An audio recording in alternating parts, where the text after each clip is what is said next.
From jobbing.com Arena in Glendale, this is Ed Cole for Pros2Preps.com.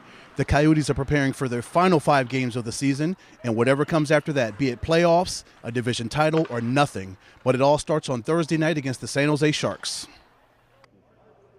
The Coyotes are currently in 8th place in the Western Conference, which is a tentative spot at best, considering San Jose is just 1 point ahead of them and 3rd in the conference, which makes the Sharks game in Anaheim on Wednesday night just as big as Thursday's game here at the arena. The Yotes had won 3 in a row in the series against the Sharks before last Saturday's 4-3 shootout loss to them in San Jose. Head coach Dave Tippett and forward Paul Bissonnette both know to get to the top, you have to beat the guys at the top, which would be San Jose, who just seemed to sneak their way to first place. Well, I mean, obviously tomorrow night's game is a huge game with San Jose, and they're in the division lead right now. They play in Anaheim tonight. They'll catch up to us in games played tonight, so we come in tomorrow, we'll see where we're at. Yeah, it's funny because usually they're the ones who are kind of the front runners the whole season and dominating, and this year they kind of just crept their way back up. And you know, everyone always talks about the guys early on who are lighting the lamp and who are winning out, but I think it's just all about timing and when you're peaking as a team, and they seem to be playing really well right now. So, you know, hopefully, like I said, we can stop them tomorrow on their tracks. Of the Coyotes' final 5 games, 3 are against non-playoff teams.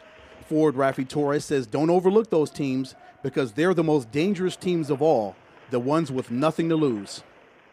Absolutely. You know, at the end of the day, we're still in the NHL here. I mean, the teams might not be in the playoffs or down below the standings, but at the end of the day, if you take a night off, you know, any team can win. So, you know, we look at these next 5 games as 5 playoff games in order to get ourselves into the big dance. So we'll take what we need, and you know, we've got some good time to rest here, so there should be no excuses.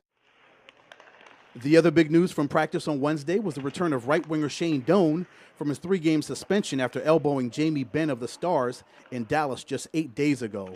Doan says it's time to get right back down to business.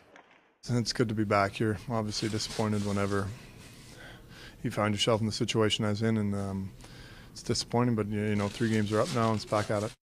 It's huge for us. I mean, him fresh off his suspension, but he's been here waiting, and you know, it seems like it's been a month that he hasn't played, and I'm sure he feels the same way, and I'm sure he's eager to get back on the ice, and you know, that's good for us because it brings more energy to our team and you know, more fear to the other teams.